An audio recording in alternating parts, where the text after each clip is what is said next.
Hey guys, it's Jen from Nutrition Bliss, and I'm starting something new. So on Wednesdays, I'm going to host what I'm going to call What's Up Wednesdays, where I'm sharing something about my practice or something that I'm hearing that I think is important to share with you all.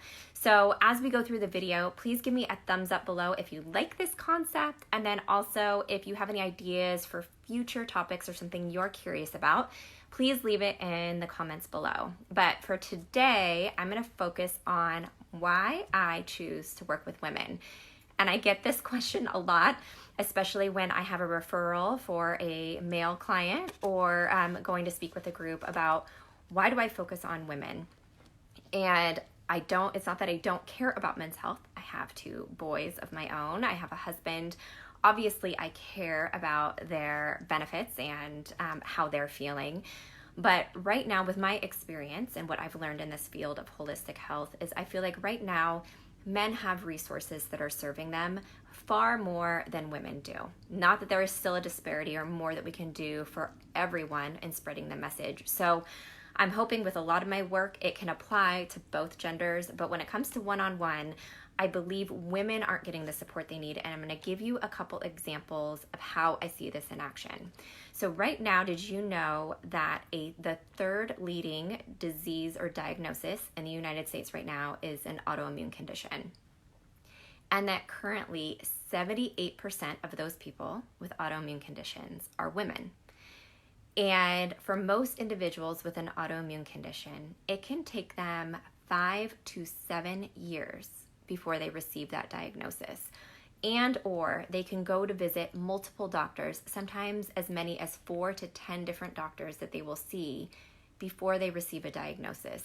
So that means women, for the most part, are the ones really struggling, knowing something is wrong, knowing something is off in their body, and they're going to see the doctor and they're being told because of their blood work or any other number of reasons, because the doctor doesn't feel like they need the blood work done, that they're normal and to go on.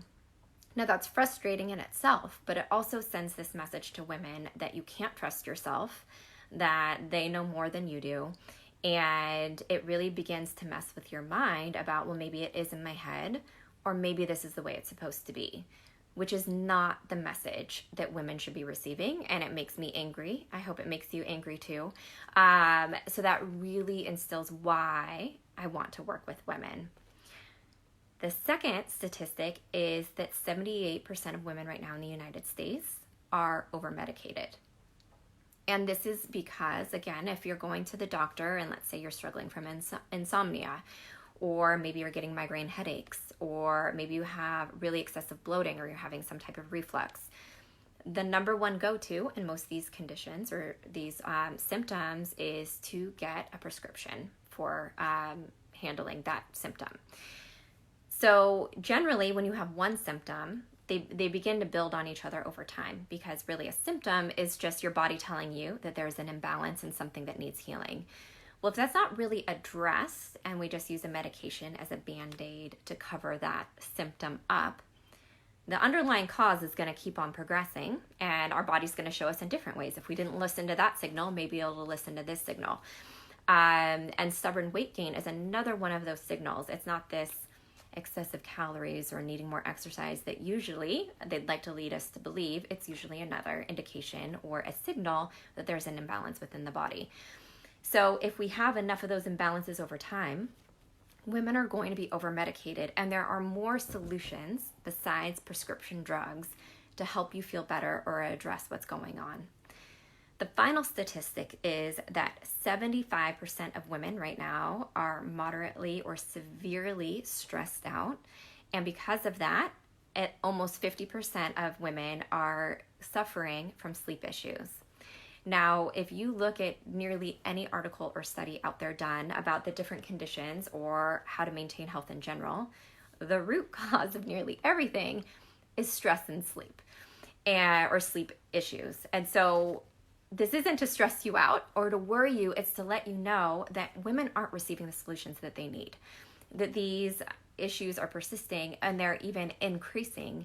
And so women need something different, and they need a different option.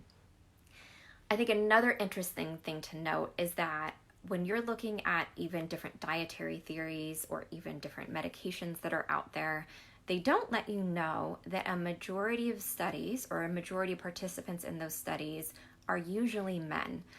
And the reason for that is men's systems are easier and more predictable than women. Women have more variables going on with our hormone fluctuations and our monthly cycles. And because of that, they choose to do studies on men.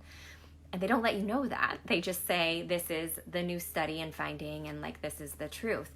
And so a perfect example of this is this ketogenic diet craze. I know you've heard me talk about it before. And there are some reasons that someone may look at that as a solution. But they don't let you know that it increases the pH or the acidity within your body as a result of eating this way. More so in women, significantly more so in women than in men.